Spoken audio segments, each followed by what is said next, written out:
There's no way I'm going to make it through lab. It's just not. So I'll do the lecture. I was deciding whether it was going to be lecture or lab today. Got home last night. It was like, I got clobbered again. So it's just fatigue more than anything else. I just think that whatever this has been running around, it's taking its toll. My wife got out of the house for the first time in 8 days yesterday, tested negative, so she could go and take care of her 97-year-old mom for a while. So I'm glad she's not there. So I'm sorry you're going to have to do without me this afternoon. I know. You were looking forward to it. And I had a techno. You were, admit it. So we're going to do the technology thing the next time. We might even do two technology things if we get to do blood pressure, because you have the exam on Thursday. So we'll make the lab more like fun, but I will need volunteers. It's not invasive. I mean, putting a patch on your skin is because you can deal with it. All right? So that's the announcement for today. I really am sorry because normally I don't like to do this, but I'm even doubtful I'll get in tomorrow. But I figured I had to get this done out of the way. Besides that, and I can get some rest because the dog is at Camp Bow Wow. He's very happy. He's very happy. Ecstatic. All right. So without further ado, let us get started. So I'll pick up. There's blood is a very for one PowerPoint. It's a very thick chapter with regard to what you, and it's a little hard to see. So I'll just explain it to you as best I can. I'm just happy I don't have the sore throat I had last night. I couldn't even talk. So, nevertheless, it's we had left it here with albumin, and I commented a bit on colloid osmotic pressure, the fact that proteins in your blood pull fluid to, and it's a really important concept when we begin to see how respiratory works, how digestive works, how the kidneys work, to understand the relationship with blood pressure that pushes stuff out of capillaries when we get to the capillaries because they have little perforations or openings, and colloid osmotic pressure that pulls stuff back in. And you'll see it goes from one on one side of a capillary bed to the other side of the cap. So you can't underscore it. So these are the kinds of things that I forgot. I was in the lab. I would have brought my regular computer so I could show you some of the blood test stuff. And we'll just keep an eye on it. Maybe if I'm thoughtful about it, maybe Tuesday morning I can bring it in because now they have a hookup here so I can stick my high def cord in, and that works fairly effectively with one of our office computers that's there. So we left it at albumin, and that's about 60. And these are numbers you should remember: about 60% of the proteins, and that's the largest constituent, really, if you want to think of it in the blood. And proteins dissolve in the blood because a lot of the exterior of proteins have charged particles that are either acidic or basic, and the fatty soluble things are in the middle. Well, we make other kinds of proteins called globulins. The ones we don't pay a lot of attention, and it's about 36% of all those proteins, are the alpha and beta globulins. And really, they are carrier proteins. Fat soluble vitamins like A, D, E, and K, variety of different fats that you circulate for a variety of purposes. Not again, they're misunderstood. That a lot of the high density lipoproteins, which are fats that circulate, and for years they call that the good cholesterol. But really, what it is protein and fatty compounds that are mixed with protein so they can circulate. That's where these alpha and beta globulins come from. That do you a lot of good. And really, what increases them more than anything else is activity, exercise. And we have low and very low density lipoproteins, which are usually either hereditarily difficult to deal with or dietarily problematic. And that's that whole thing when as you folks get older, once you get to about age 40, then about every year or every 2 years, you're whenever your regular scheduled visit, they'll do what's called a lipid profile. You have to fast overnight and get that done. I had one done in March of last year, so and I'm due for another one. But I see my doctor in November, I think.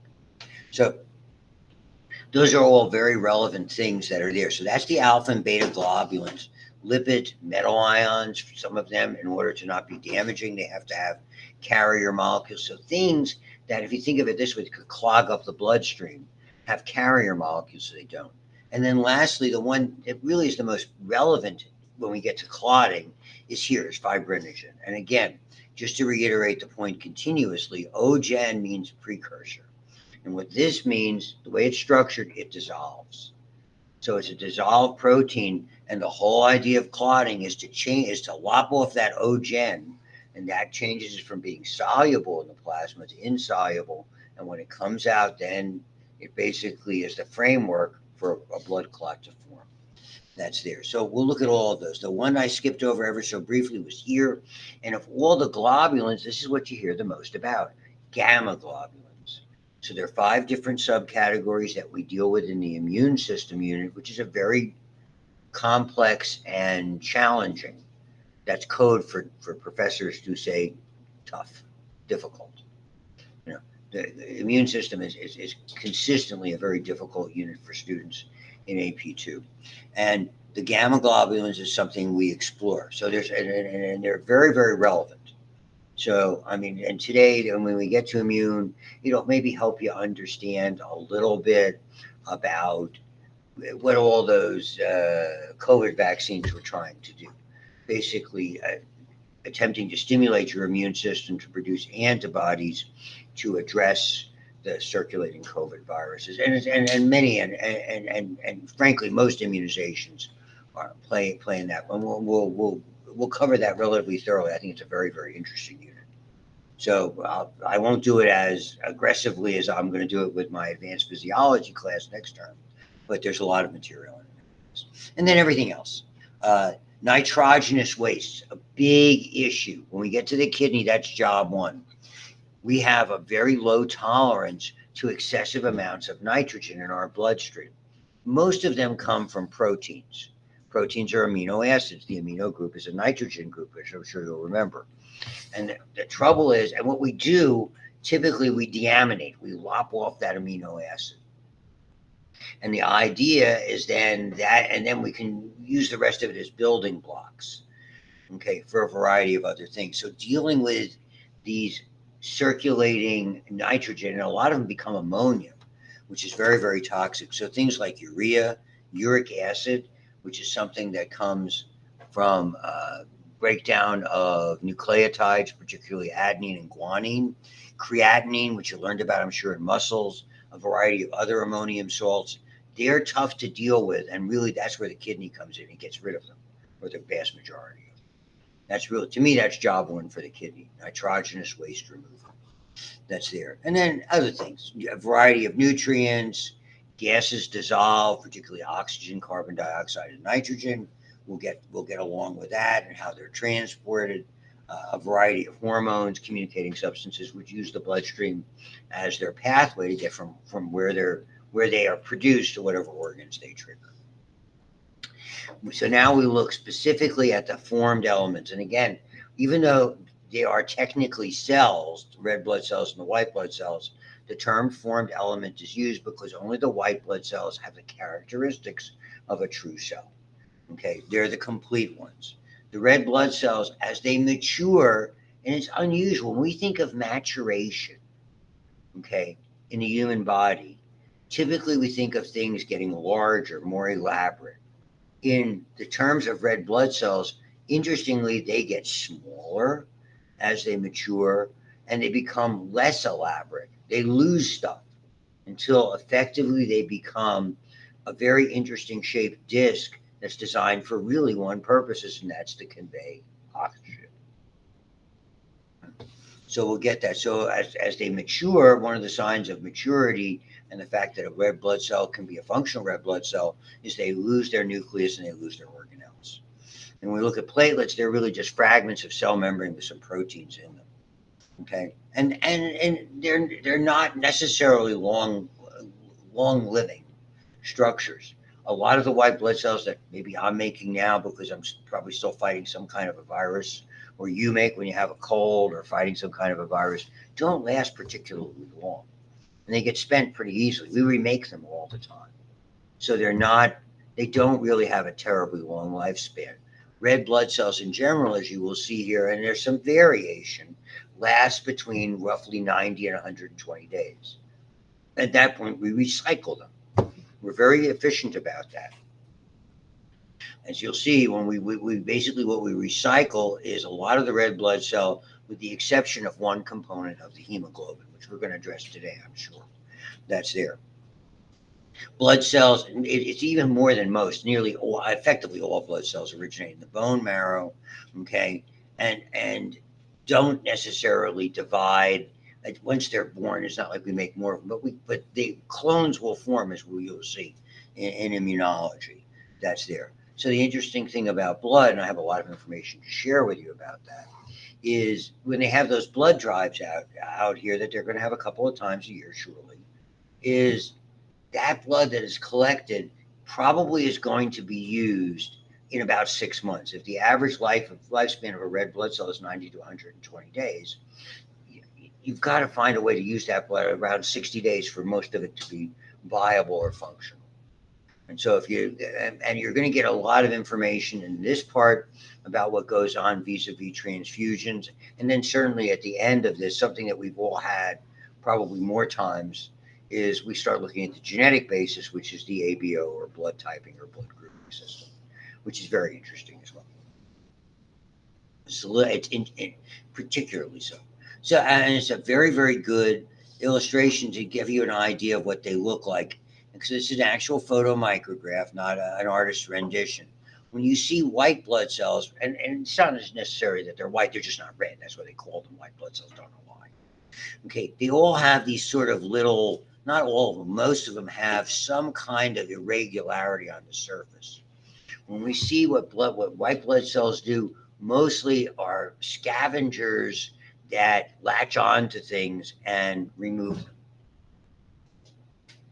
They all have the ability to do this remarkable thing called phagocytosis, where we gobble up debris, we gobble up invaders. It's really it's like my dog when flies get into the house. He's very good with it.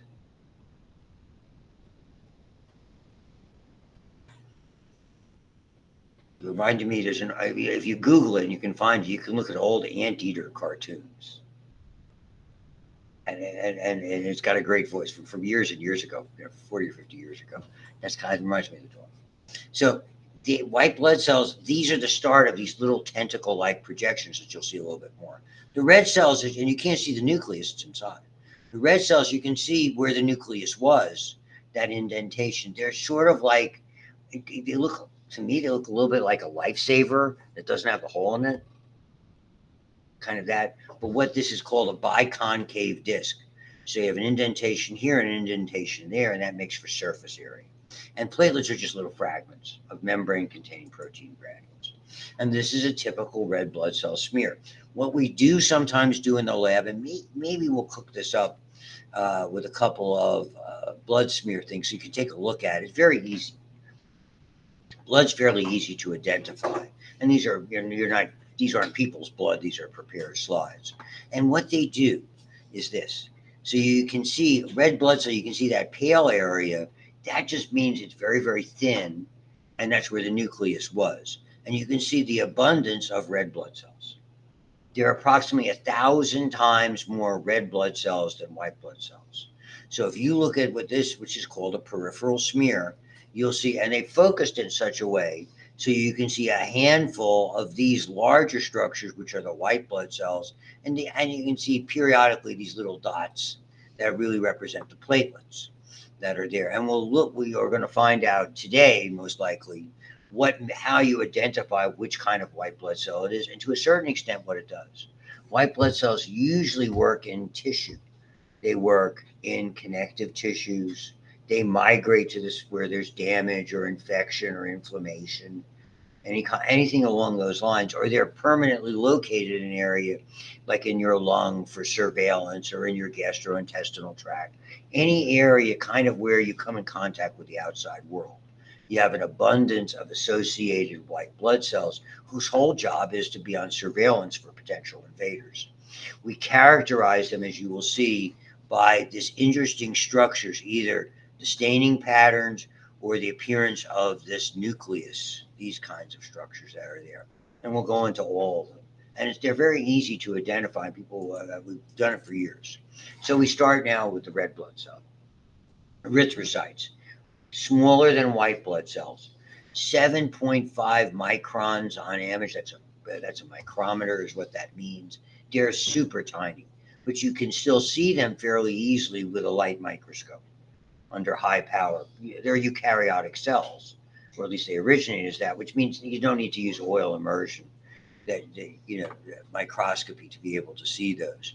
And yeah, they're all about gas transport. Biconcave disc, no nucleus, and you're going to see how they mature, and essentially no organelles because they shed them. And effectively, they're just an interestingly structured disc with hemoglobin. They're stuffed with hemoglobin. Each red blood cell, as tiny as 7. So imagine when we start talking about things molecular size, okay, you've got a structure that's 7.5 millionths of a meter in diameter. In that structure are approximately 250,000, big part, 250 million molecules of hemoglobin. Imagine how small a molecule of hemoglobin is if you can fit a quarter of a billion of them inside a structure that that on the tip of a pencil, there'd be thousands of them. Just to give you an idea of how much oxygen, because their job is to convey oxygen, how much oxygen you and I require. So their diameters are even bigger, as you will see when we look at capillaries. They're so tiny that the red cells actually have this remarkable ability to sort of bend just a little bit to kind of slide through. It's kind of like if you've got a roll of pennies and you're filling them, and how sometimes you can fit them right in, but sometimes you put them at an angle to start. Think of having something, maybe a quarter, that you could bend to stick in that cylindrical paper thing. Just say, it's we used to use coins and paper money a lot. Just want you to remember that. So I have a hey, I don't leave home without it. What does she want?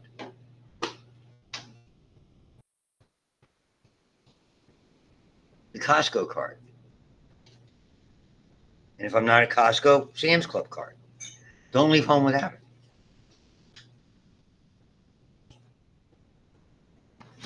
Okay, so it has this remarkable capability, and this protein is called spectrin, which allows it to be flexible.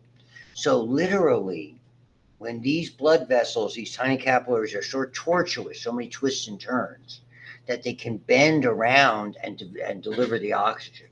And indeed, nowadays, a lot of the agents, for many of you are going to have patients, you're going to have patients on blood thinners. Well, you have to be very careful if you're starting an IV with somebody on blood thinners, because their blood doesn't clot as quick. Now, they've changed the blood thinners a lot to agents that accentuate this and don't interfere too much with the clotting cascade. For years, we used things that had Coumadin in them. And we look at the clotting cascade. Coumadin is an oral agent. The sort of good news, bad news. The good news, it's great for clots. The bad news is that it makes you much more likely to bleed, where these agents that enhance that flexibility of the red cells to avoid clots are considerably safer. So there's a lot of changes in the technology. They just started to appear when I first started studying this about 50 years ago. And this is what the human body is all about, whether it's a cell or an organ, complementary structure and function. You see the structure, this biconcave disc with a ton of surface area. Job one, gas transport. Huge surface area relative to the volume, 97% of the cell, okay, volume. The rest is a little bit of water. They don't have any organelles. They don't have any mitochondria. Okay, whatever ATP is necessary is made anaerobically. They don't consume the oxygen that they transport. It's all about, they're just basically a carrier molecule. So you can see the way they look. You can see the concavity on both sides. You see the disc shape that's there. So they revert, and the beauty is they reversibly bond with the oxygen, which means when there's ample amount of oxygen, it fills up all the spaces. When oxygen levels get low and they deliver it to tissue, let's say a muscle that you've just been using and has to replenish its oxygen, they easily get off. Okay? Those kinds of things. And so when they go to the lung and they don't have a lot of oxygen comparatively, and understand it's not like they gave up all of their oxygen immediately. It's not like a red blood cell that went to a muscle that you've just been using after because of a workout has given up every little piece of oxygen. When it becomes venous blood, it's given up about a quarter of the oxygen it carries.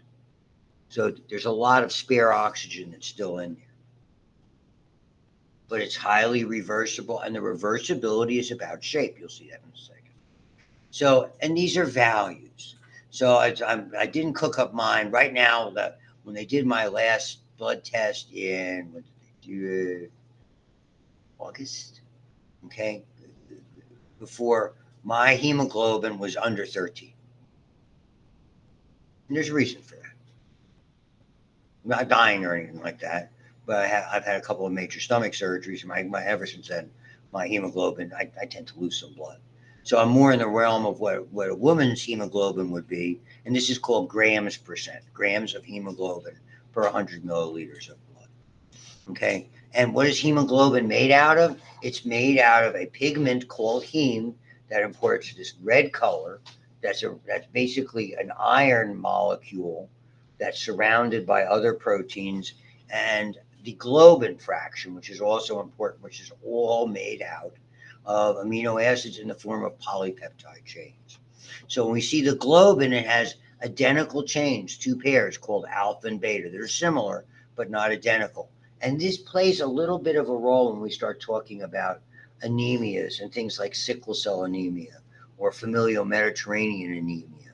And what fetal hemoglobin looks like. We won't get into it in detail, but there's a number of variations involving these polypeptide chains because polypeptides are effectively made because of genetic information from your DNA makes your proteins, and it's just an example of it. So if you're wondering about that, and I don't know how much exposure you have to treating folks or interacting with folks who have sickle cell or disease or sickle cell trait. Back 1976, I did a rotation in a clinic in Richmond, Virginia, that treated sickle cell patients all the time. It's very, very interesting. Learned a whole lot about that. A mentor of mine was in charge of that clinic, dealing with severe ulcerations and damage to the legs of those folks. That was just fascinating. And so we're dealing in it was associated with Medical College of Virginia and Richmond, which is part of Virginia Commonwealth University. If you did not. And Richmond's it's a really nice city, really lovely city. The heme, an individual heme unit, there are four. These iron pigment protein nodules that are bound to the globin. That's where the color comes from. It has a central iron. It's an Fe with a +2 charge, so it's called ferrous. Okay, iron is interesting because metals, which if you look, it's here. I made them put this up last year because it's a science classroom. And if you have a science classroom, what identifies it as a science classroom is that. That's right. The periodic table. I was a chemistry major. So here it is, Fe. Okay, and so these are called you didn't know these are transition metals. They have orbitals with 10 electrons that jump up and down. That's why you can't put metal in the microwave because it excites them. And they get so excited they explode. So that's why you don't use metallic compounds. Just in case you were wondering. Okay. It's there. So it's over here, and so we see things nickel and copper and zinc. All of those metals play very nicely with proteins, and a lot of proteins require those to have proper function. Hemoglobin is one of them. Insulin needs zinc. Okay, so a lot of them. It's what you and we call them trace metals. So if you take like a multivite every day, and you probably should, okay, if you look at those, when you have so many micrograms of this and tiny amounts, typically those are trace elements. That's really what they are. So it looks exactly like this. Beta chains and alpha chains. Can't tell them really apart other than the color. This is that heme unit. In the middle is the iron, the Fe+2, the ionic iron fragment, surrounded by a variety of organic material that can constitute this heme group. This is the part that we don't recycle. We have a tough time dealing with the heme groups to recycle them, and that's significant down the road. So, and this is what it looks like. Okay, there's that Fe+2, and you can see all the organic material, a nitrogenous core around it, none of which you have to know. We're not doing this, is not biochem.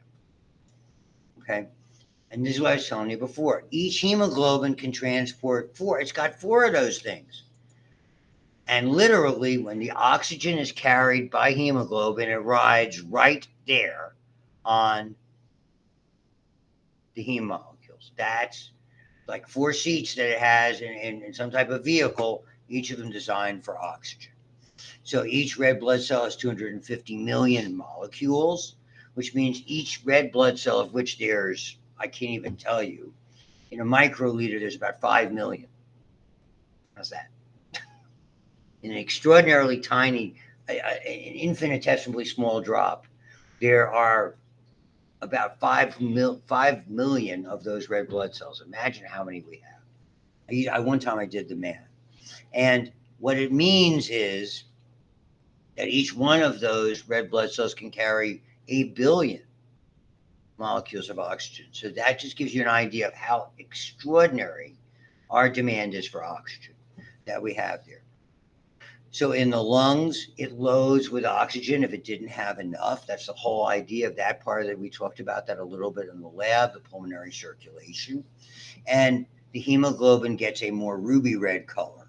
When it's deoxygenated, it doesn't mean it's bereft of oxygen. Now, again, not all the oxygen, it just unloaded about a quarter.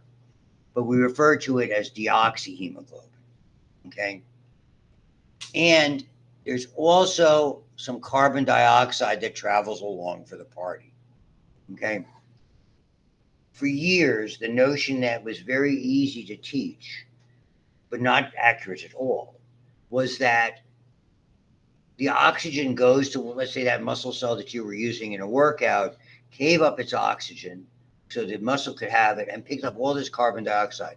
It's like it was a bus. And the oxygen got off in the seat and the carbon dioxide got in the same seat. No.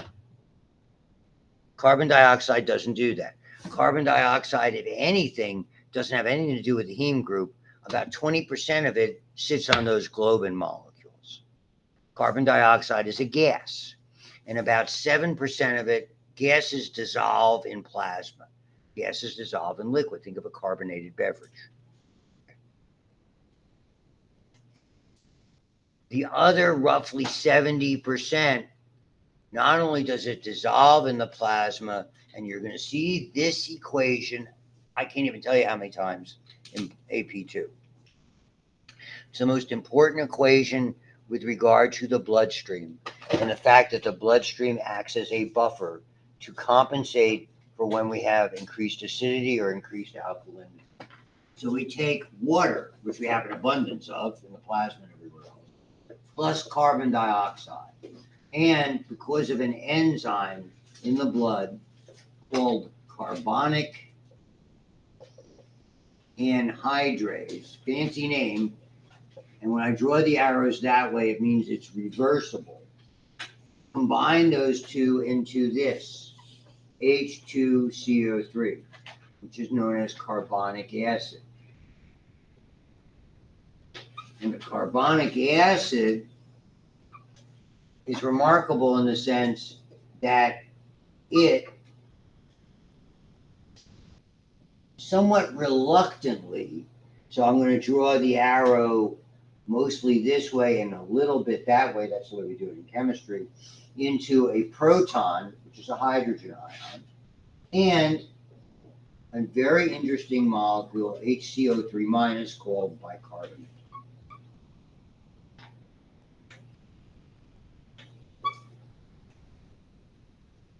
This is a proton. That's the major equation in the lung, in the kidney, in the bloodstream that allows our blood to be buffered. We have other things. Calcium and proteins offer some buffering for the blood so that if you, for whatever reason, like now, if you're ill somewhat, you're going to have an increase in acidity in your bloodstream. It compensates for it. And how it does that is by carbonic acid is a weak acid.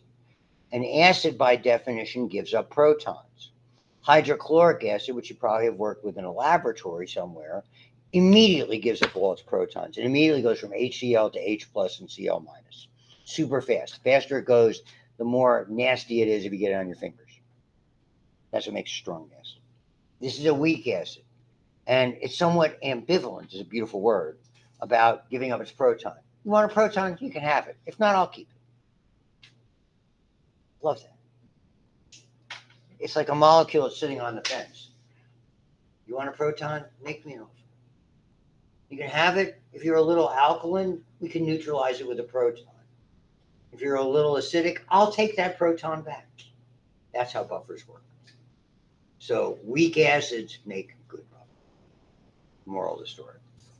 And so what we see when your blood is coming back, that's given up its oxygen, it has a certain amount of carbon dioxide. It's called carbaminohemoglobin. Fancy name. The other thing that's really a problem, and we get to this a little bit more in respiratory, if you think of the molecule, the oxygen, which is O2, okay, it looks like this. Okay. Carbon dioxide, I'm running out of ink there. Press a little harder. It looks like this. Okay. So they're not identical in shape or size. Exactly. That's why they can't necessarily fit on the hemoglobin. This is the real sort of dangerous player. And it's this COO. That is carbon monoxide, one oxygen. Carbon monoxide, car exhaust, cigarette smoke. Okay. Carbon monoxide fits perfectly better on the hemoglobin than oxygen. So much so it's not reversible. Effectively, it's irreversible. So not only does it knock out the oxygen because it's a better fit, it doesn't allow the oxygen to come back to the party and permanently. That's the tragedy when someone is a firefighter, someone tries to unfortunately commit suicide by for whatever reason, but they go in the garage, close the door, and turn on the car. It's colorless and odorless. And it's very sad. Sometimes, there's cases, many, where a heater, a problem with the gas line, a problem with an oven that doesn't work and emits too much. That's why if you're in your home, you should have a carbon monoxide detector for all those things. My kids were very, gives you an idea. My daughter's 37. When she was 4 or 5, she was in preschool with a little girl she was very friendly with. We were friendly with the mom and dad, who have very, very well known up in Squirrel Hill in the Jewish community here in Pittsburgh. They had a lovely gift store. Just fabulous. Everybody went there. Okay. And they were living in Oakland by the close to the university, really nice townhouse. They were very well to do people. And one day I think the mom died and the dad nearly died because of a faulty oven. And it's a very elegant townhouse down there. And at the same time, the two little girls, my daughter and this little girl, were very good friends. Hung out together, played together. Very sad.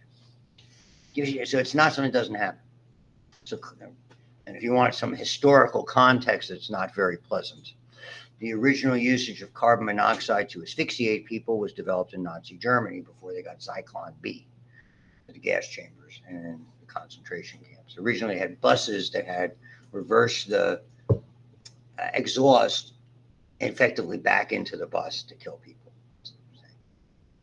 If you're in emergency work and you see that, and so all of a sudden somebody, the giveaway that you might be dealing with carbon monoxide poisoning is it turns the skin almost a pinkish color. Again, it's altering the hemoglobin. And then if the person's alive, that's when we use what's called hyperbaric oxygen. So we put them in a chamber. Firefighters more than anything else, where you see this. There was a movie with Kurt Russell, Backdraft, very well done, very popular in state, involving firefighters. And it's like a plastic coffin that they put high pressure oxygen in. So you're trying to maximally oxygenate and try to push off some of that carbon monoxide. Basically, the longer every day you keep them alive, you're making more red cells, good ones. That'll take the place of those bad ones, which are very good. Just to give you some idea about that. So hematopoiesis, blood formation. Okay, in the red bone marrow.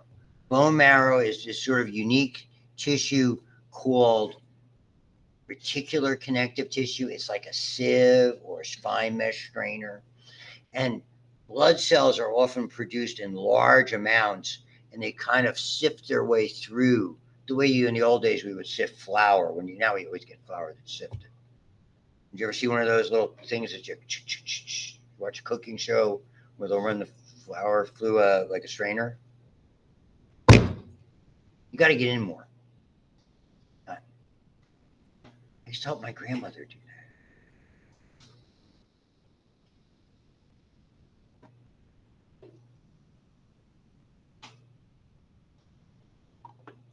And in us, adult skeleton, okay, shoulder and hip areas, higher up on the humerus and the femur, sternum. Those are areas where we find active bone marrow, and that's where if you're doing a bone marrow transplant, if you're a bone marrow donor, that's where you get it. Easy access in the sternum, in the hips. They're up there. And so there's stem cells that give rise to all those formed elements. There's different lines. A lot of different factors are involved. Once they're in a particular line, it's called a committed line. It doesn't change. So it takes about 2 weeks. It transformed, and basically you'll see, and you don't have to know all these names. I'll show you the picture in a second. The one that you need to be a little bit familiar is this, reticulocytes. It derives its name from reticulum, and we see traces microscopically of the endoplasmic reticulum. Normally, there is approximately 1% of those. If your blood is healthy, okay, you should have about 1% of your red blood cells are reticulocytes. The whole idea is we want our cells to come out neither overly mature or underly mature. We want a percentage of red blood cells that are healthy to produce continuously. We judge that if someone is anemic or we're concerned, we do something called a reticulocyte count. If the number of reticulocytes is too high, it means something is pushing them out of the marrow before they're mature. Is there a tumor in there? Is there a problem with forming those blood cells? And if they're coming out too slowly, the number of reticulocytes go down. And so it's all about, are they ready to do their job? And so that's one of the ways we count. That's when we do bone marrow aspiration to evaluate people, which is in this unit for anemia. We look at it to see, that's part of the why is it there. We want to take a look at the bone marrow. Is there a disease in there? Or is there a problem in there? Is there a tumor in there, etc.? So and you'll see these pretty good. So the mature erythrocyte, in 2 days, those reticulocytes transform into regular red blood cells. So the retic count is what we use. And so this is where it starts, this hematopoietic stem cell called hemocytoblast. And this is kind of what it looks like. So and somebody has anemia where things are going out too fast, we see these. In the old days, we used to call them normoblasts. They look like a red blood cell that still hadn't shed its nucleus. But look what's happening. It gets smaller as it gets mature. And there's the retic with little hints of that. The nucleus is ejected, and now you see the mature erythrocyte. That's there. So what's that tell you? It tells you that when blood cells, if they come out too big, they're immature. If they come out typically too small, it means they don't have enough hemoglobin in them. And that's some of the things we do when we evaluate anemias. I don't want to make this a course about that, but the only reason I can share a lot of information with you is being anemic myself. Okay, I have a lot of information to share with you about that, and I continue to treat it. Just so happens my anemia is what's called macrocytic. The cells are too big. and probably has something to do with B12 not being processed efficiently. Okay, that's there. Most of the time, when someone's anemic from blood loss or the more common kinds of anemia, we see small, pale red blood cells. My red blood cells actually may be a little, just have about the right concentration of hemoglobin, they're just too big. And that's how you do these evaluations that are there. So, what happens if you don't have enough? You don't get enough oxygen. So, one of the signs of truly being anemic is you're not getting a sufficient amount of oxygen to the tissues. And number one on the hit parade for that, okay, fatigue. The absolute number one symptom. Exhaustingly tired. So I shared with you, as I do with all the classes, that I had a couple of stomach surgeries for ulcers. One in 93 and one in 2000. Prior to the one in 2000, I had a lot of transfusions because I was losing blood internally. I was teaching a class as a part-timer for LaRoche College, now LaRoche University, at a small business unit they had over by New Kensington. It's not there anymore. And the fatigue was so much that the steps here, taking us up to the main level so you could walk out the door, I'd have to stop halfway. That's how tired.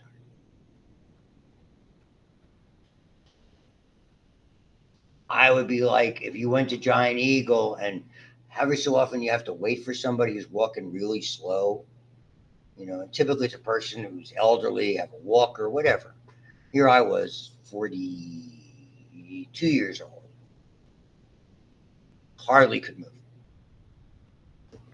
Just to give you an idea. Not now. It's okay. I'm back, baby. I'm good to go.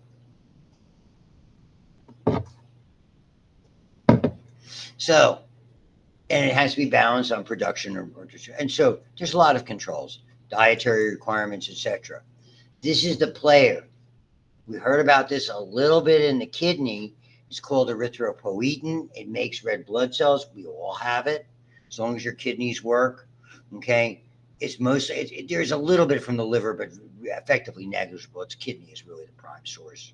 At low oxygen levels, okay, the kidney basically they ramp up production of the erythropoietin. So, what would make you have less red blood cells? Well, bleeding. And bleeding doesn't always have to be, I was in a terrible accident, you come upon somebody who cut and there's blood everywhere. Okay. Like I had internal bleeding. You can lose blood in the stool in your digestive tract. You can lose it internally. It's not fun at all.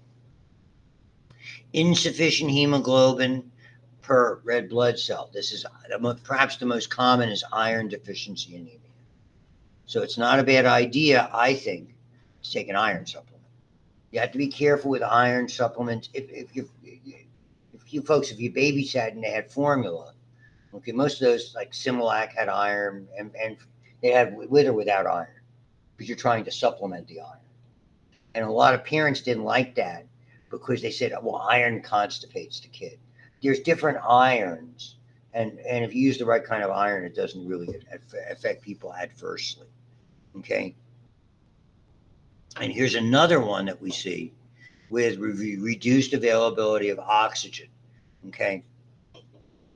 So lung problems around here would be most common. And there's a change that you're probably familiar with when you go to altitude.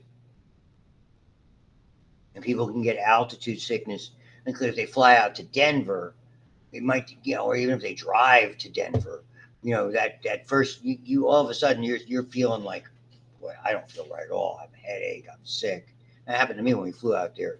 My stepdaughter and the people she's with, they live out, they're out in Denver.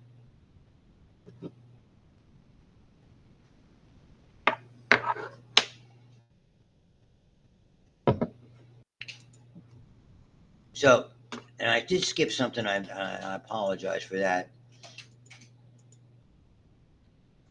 I skipped it somewhere. Where did I put it? Oh, here. No, that's not it.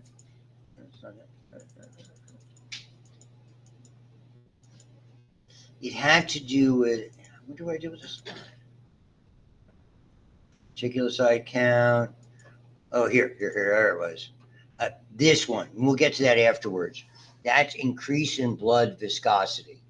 And what reminded me about skipping that is when, for someone like, if you, let's say, like she did, get a job in Denver, and she's been living out there for at least 5 years now, what has happened over time, your body has made your blood a little bit thicker because there's less oxygen. And so and it's not abnormally thick. Some people, it gets abnormally thick. And that's a problem because thick blood is harder to move around, is more likely to clot. It puts a greater strain on your heart, all of those types of things. And there's some nuances with that we'll get to that are there. So, and we do see a lot of it around here. This is a very good for you, as young as you folks are. This is such a heavy industrial area with so many industries and terrible pollution and very, very little safeguards on pollutants in the air in and around Western Pennsylvania. So you had all the steel industry here, you had mining, you had the petroleum industry in northwestern Pennsylvania. So many people have lung problems.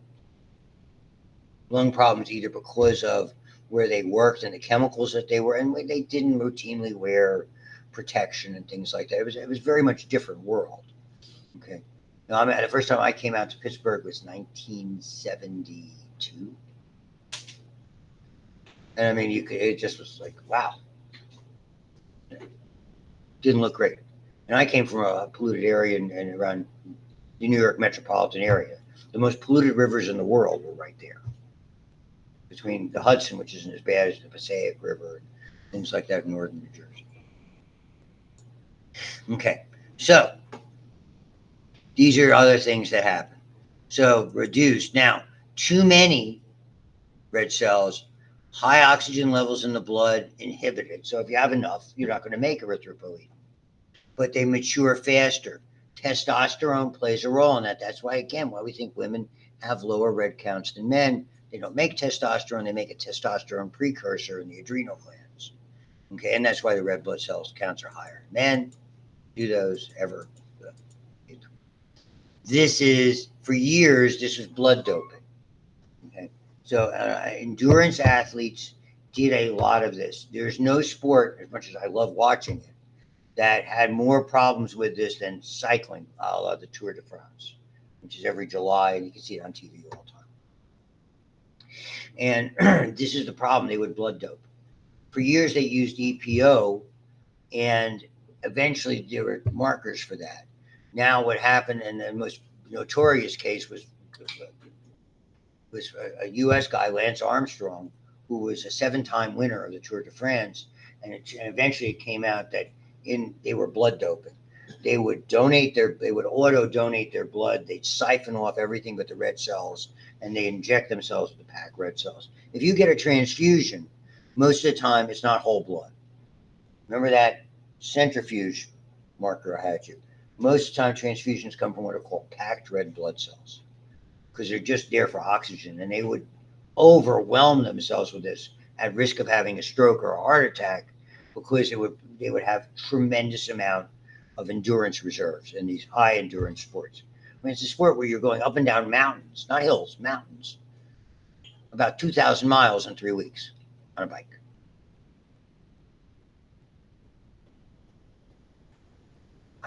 I can't even imagine that. So it's sludges would be a great word. It can increase it, as you can see, dramatically. That also increases their endurance. So things like that. So all of these things are part of it. You have to regular diet.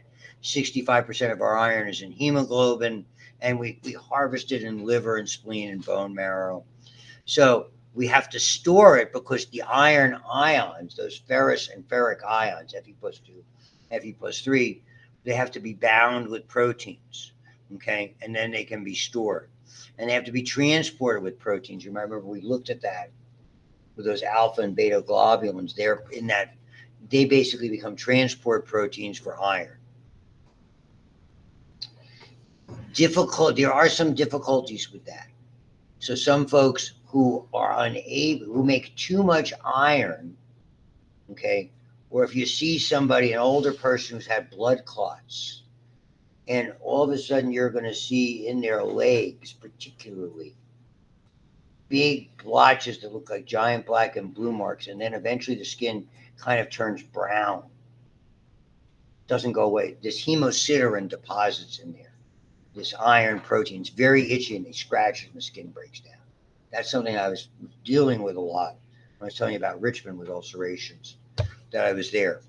So that's one of the things that leads to it.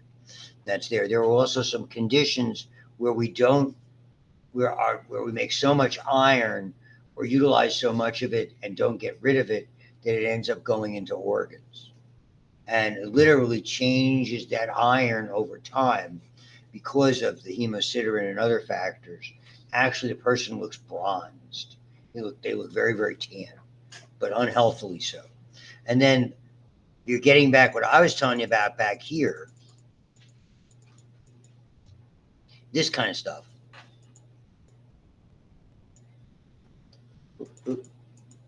Where the cells are. The maturity thing. Well, iron is about the size. If there's not enough iron, they get smaller. It doesn't involve the maturation process, but B12 and folic acid do. So most of the people who have not enough, who are anemic like me, that have big blood cells, it's because of this. It's because they have absence either of B12 or folic acid. And in the stomach, we make something called intrinsic factor that allows us to absorb B12. So someone like me who probably may have had part of that stomach removed might account for why I have to take extra B12. So here they are, 100, 120 days, 3 to 4 months average. So nothing. Once they're done, basically they siphon through mostly the spleen and sometimes the liver. And if they're broken up and fragmented, they basically get processed out and recycled. They're too fragile. The hemoglobin breaks down, gets trapped, particularly in the spleen, and they're gobbled up. And so we separate the components. We're very good about that. Okay, just like recycling paper and glass and aluminum cans. We recycle everything all the time, what we can. Okay, the iron itself is reused. The heme is the problem, that unique molecule around the iron. That degrades, and it's like watching a bruise turn colors. Okay? So if you get a black and blue mark, how it changes colors, that's kind of the breakdown of the hemoglobin. It gets to this pigment called bilirubin. Bilirubin, okay, and basically it's formed mostly in the liver, and it's excreted in urine and feces. Indeed, it gives the color, the distinctive color to urine and feces. Okay, so that brown pigment or the yellowish pigment that we see typically associated with urine comes from one's urobilinogen, one's stercobilin. We recycle all the globin molecules. They're just amino acids. Not a problem. The big deal is if we can't get rid of this stuff. And that typically happens. Sometimes it could be too many red cells are being broken down. Okay. They're not being processed fast enough, but mostly it's because of a blockage or damage to the liver or gallstones, things like that. They show you this way that it occurs, and you could follow this along if you want to. The hemoglobin going into its components, being moved along, being recycled and resorbed, typically in the gut, and some of it being excreted. That's what they're just showing you there. I don't think you get a lot out of that. And so when we classify red blood cell disorders, we classify them based on not enough or too much. Anemia, not enough. Emia means in the bloodstream. So the A kind of is without. So anemias, by definition, means there's insufficient amount of certain kinds of cells. And by convention, red blood cells, and too many of them, polycythemia. Okay, is where we see too many of them, that sludge thick blood. So the anemia, abnormally low oxygen carrying capability. The whole idea when we evaluate this is to figure out what's causing it. And again, fatigue, pale, difficulty breathing. It's almost like you're trying to get oxygen in. Chills, your body. I mean, there's a temperature roll. It's that. I had all that.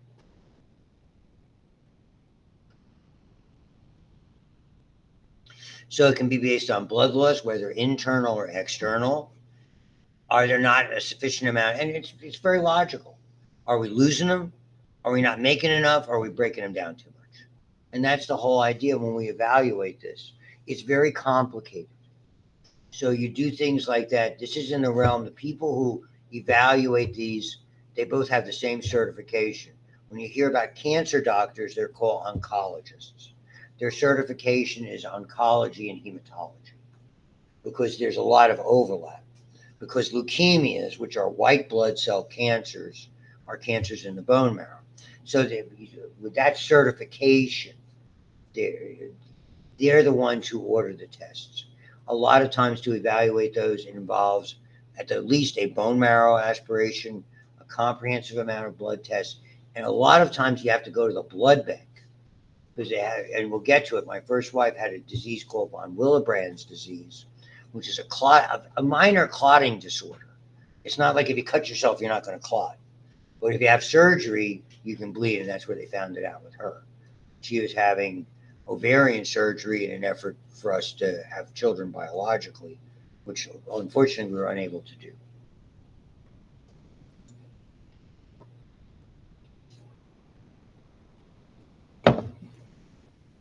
So, hemorrhagic, if it's very rapid, that's why we use whole blood. In an emergency room, they get somebody with a terrible auto accident, gunshot wound, multiple stab wounds, that kind of thing. They'll immediately, if there are signs that there's insufficient oxygenation, they'll immediately start whole blood. You got to replace everything, the blood, the plasma, the platelets, and everything like that. Okay. Typically, in an elective procedure, someone's having a hip replacement, okay, where there's a potential, or a shoulder replacement, there's a lot of blood loss. Elaborate plastic procedures where there's a lot of blood loss, they will use blood for that. Okay, but you typically are more worried about not enough oxygen for healing. And so that's when they don't necessarily use whole blood, because by spinning the blood down, we can find uses for the white cells, the platelets, the plasma. And so again, what we basically inject or transfuse, a better word, is what's called packed RBCs, or packed red cells. So all the transfusions I had, and during between 1998 and 2000, I had about somewhere between 50 and 70 units of other people's blood. See, I used to not have a sense of humor. They probably gave it to me. I wasn't nearly as clever. You don't believe that, do you?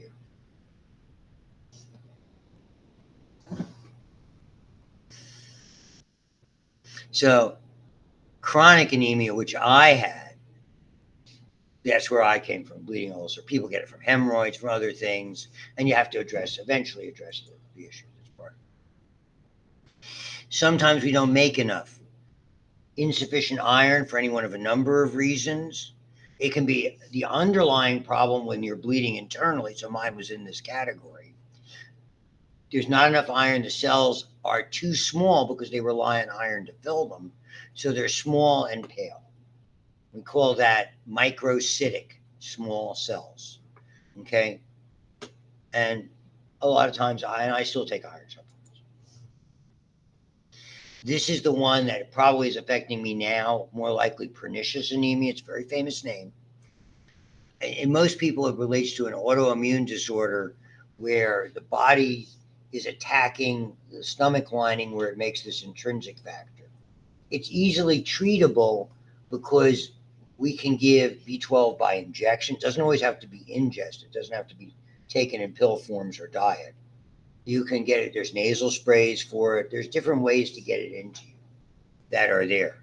So so the intrinsic factor probably have some effect of that now, which you have to get to B12. And again, it allows it to mature by dividing. So I have a macrocytic anemia.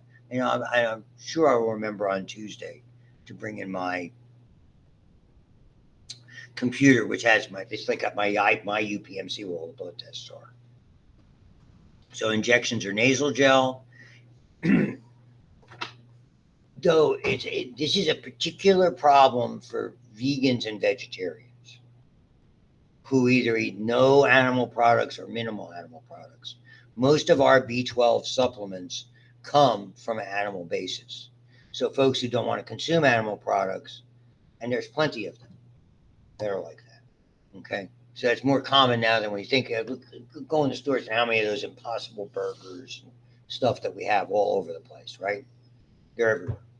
So, and I'm not making light of it.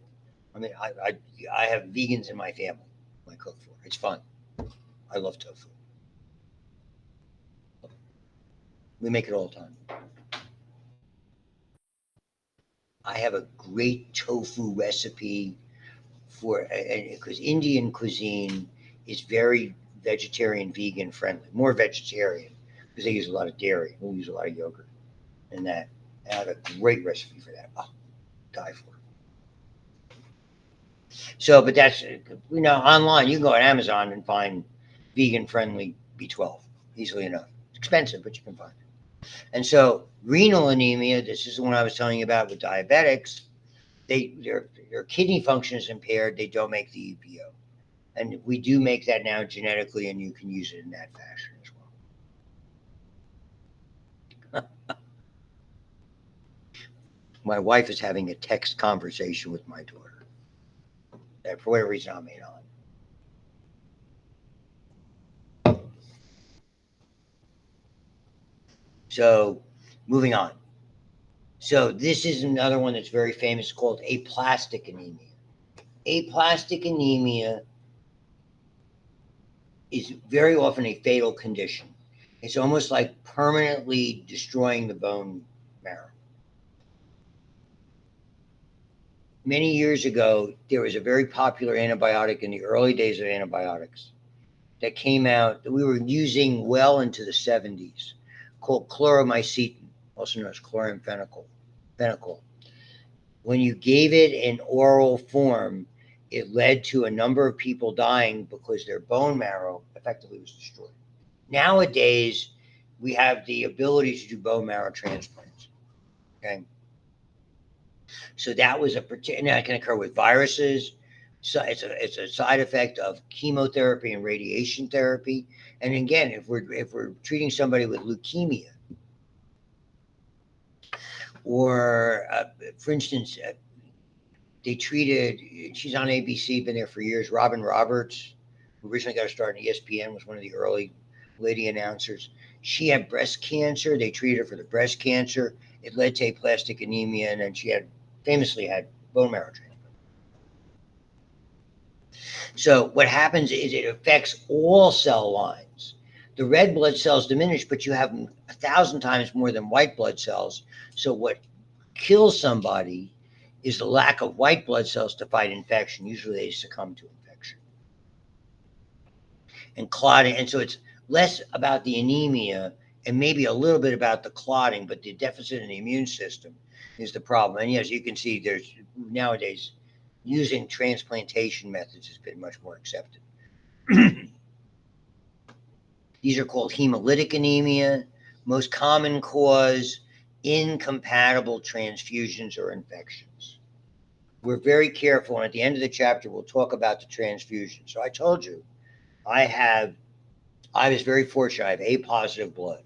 It's the second most common blood type after O positive. They always could find blood for me. But the more transfusions you have, the harder it is to find blood. But if I had had a comparatively difficult blood type, again, it could have had really devastating complications. So we see that. So we're very careful about blood incompatibilities these days. The blood banks, if you're A lot of people were reluctant for many, many years to get blood from blood bank blood. They were scared about it. Approximately 1987, a whole series of changes went into the blood bank industry. Certainly in this country, I do not know about worldwide, where they became very cognizant of two things that were being transmitted. It's three, actually, if you want to think of it that way: hepatitis B and C, and HIV. So post 1987, the blood bank blood is extraordinarily the safest blood you can get is your own, called an auto transfusion. And people will do that. Let's say if they're going to have a hip procedure, they'll put a couple of units. You have a procedure in 2 months, go to the blood bank, store their own blood at the hospital, good to go.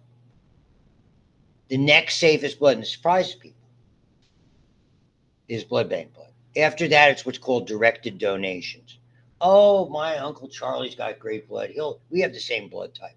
Statistically not as safe as blood bank blood. Who knows what Uncle Charlie got into? Could be, If you have an Uncle Charlie, I apologize. But you kind of know what I'm. So be careful with that.